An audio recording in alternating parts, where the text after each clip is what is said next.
Morning. We're doing morning coffee with Dakota again. So we have questions. I have a lot of questions from you guys, which is awesome. And so this one is from, see, I get questions from all over the world, and some names are more challenging than others. So this is from, oh, please, I hope I don't mess this up. Luciene.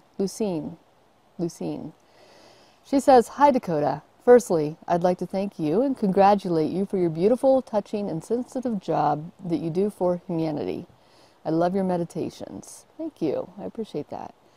Second, the most important subjects I'd like to see you talking and giving advice and hopefully meditation are how we can achieve our dreams, especially regarding to career and business area, how to materialize them more easily and immediately with less pain, suffering, and waiting the long wait. The other important subject is how to materialize and live the love relationship we desire with our true soulmate and twin flame, how to meet the person and have commitment on both sides and engage in a wonderful, respectful, loving, happy relationship. So those are no too small questions.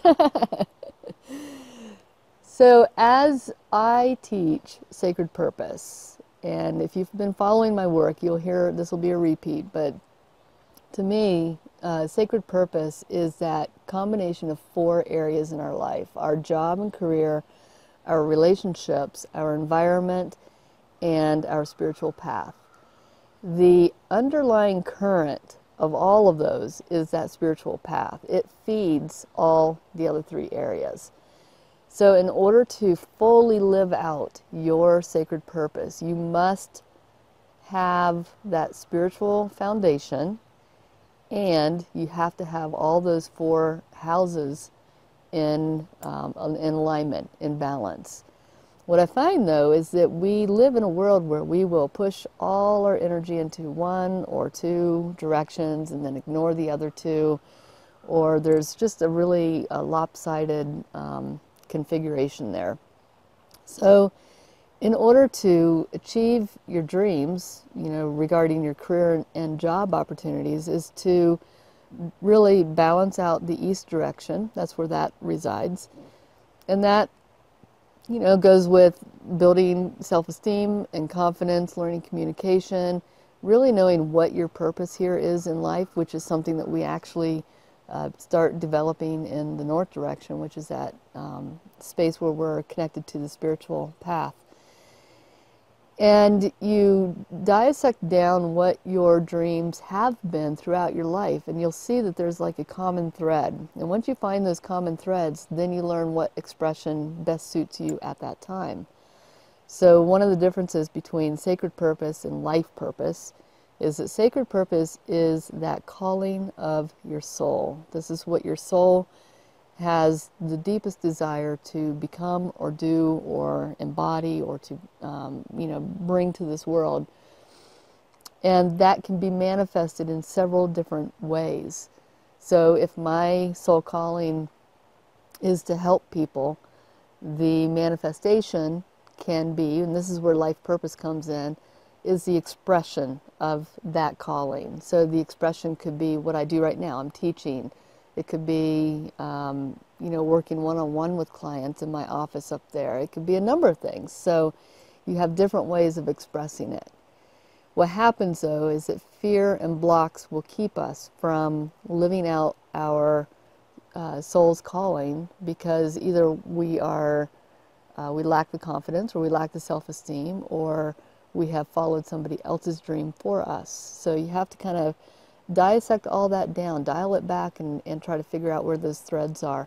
That's something that we actually dive deep into in the mentorship.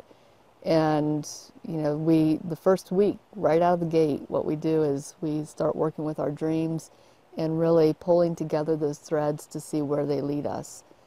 The second part of it, the sacred relationship, you will never have a sacred relationship until you have one with yourself first. And sacred relationships are in the south direction, and so is self-love. It's that relationship to ourself. It's the relationship to our higher self. And, being able to have that really strong communication, which is in the east direction, and having healthy boundaries, which is in the west direction. So to have the relationship that we really desire, that matches our sacred purpose, our soul calling, is to develop that with ourselves first, because then we aren't looking outside of ourselves to be filled up by somebody else or to be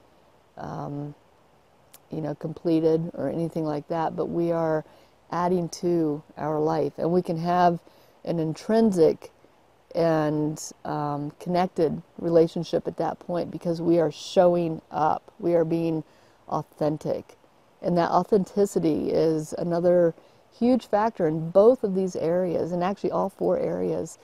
That's one thing we work on in the east direction as well, is really figuring out how to show up in this world as our authentic self. And that's challenging because that requires us to be vulnerable and to be truthful about who we are instead of having to wear that brave mask all the time. So, Luciene, I hope that helps. I hope it answers your question in some way, and that those are two big goals for most people. And I'm just going to add to your plate that add on the environment and the spiritual house, and that will bring you and lock you into your true, full expression of your sacred purpose. All right? Hope that helps. Bye.